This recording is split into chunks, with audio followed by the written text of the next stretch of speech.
Hello, good day everyone. Today we have here Mommy Chris. Hi, good morning, Mommy Chris. Good morning po. Hi, Mommy Chris. Can you tell us po what happened po to John? Explain niyo po yung story po niya.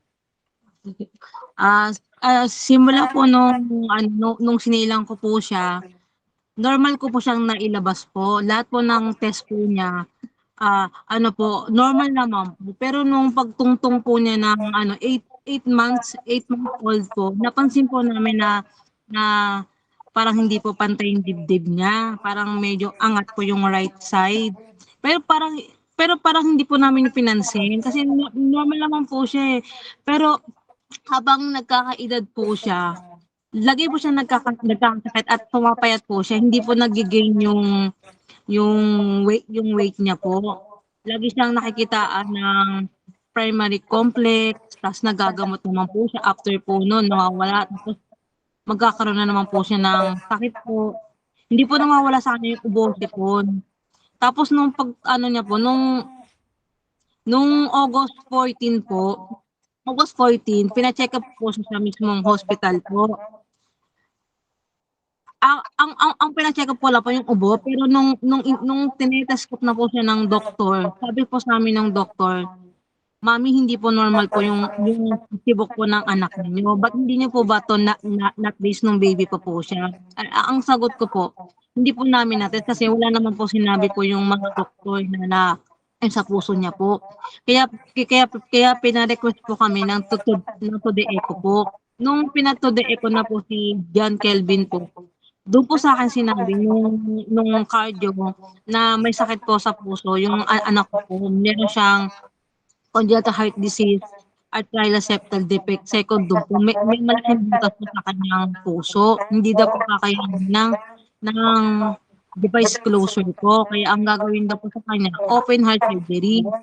So, nagpa-second opinion po ako sa national napunta po ako sa National Children's Hospital po. Dun po siya nag-echo at yun po sila ng sinabi ng ibang hospital po. Pero dun po sa sinabi ng cardio na sobrang laki na po ng butas po at nagkakaroon na po siya ng enlargement kaya mas umangat na po yung buto niya kasi natutulak na po siya ng puso. Mhm. Yun po. Okay, okay. So, as early as 8 months, nakita niya na there's something wrong na po sa bata. And then Yes po. eventually, mabilis po siya magkasakit, getting sick, and then magkaroon ng primary complex and pneumonia and ganyan po. Yes po. Oo. And then eventually, when you had him checked, the doctor found out na the heartbeat was not normal. So Yes po. eventually, which led to a series of tests that you were able to find out that he is actually congenital heart disease.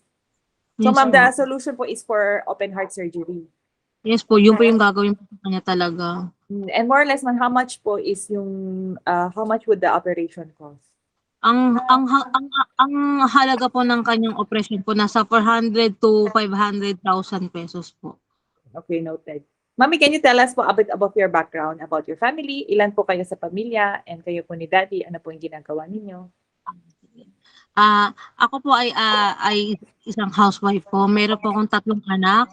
Meron po akong isang 13 years old, pangalawa po si John Kelvin at meron po akong bunso po maliit, 2 years old po at ang trabaho po ng aking asawa, janitor po. At nakikitira lang po kami sa mama ko po dahil wala po kaming kakayahan na mangupahan dahil hindi po sapat yung sinasahod po ng asawa ko po sa pang-araw-araw po namin. Minsan po nangungutang na lang po kami ng pangkain or panggatas po kasi naggagatas pa po yung maliit ko pong anak po. Okay, noted po. So you're a mother of 3. And then John Yes, po is the second. And then daddy is yes, also working as a janitor. Okay, thank you ma'am yes, for those information. Okay, everyone, this ma'am this is on National Children's Hospital po, no, the surgery.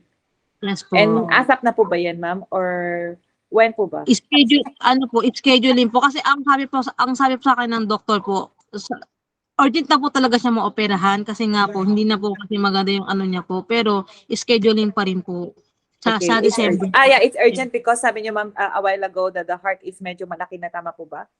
Or Opo, yung medyo yung angat na because po. malaki na yung bata? Opo. Okay, okay. So, is it because parang the bone is pushing up the heart? Yes po.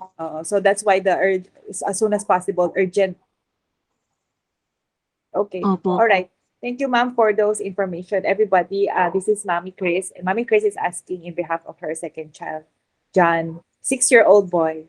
And hopefully, they will be able to do the surgery soon so that John can live a normal life. Mami, a little message na lang po for sa mga givers.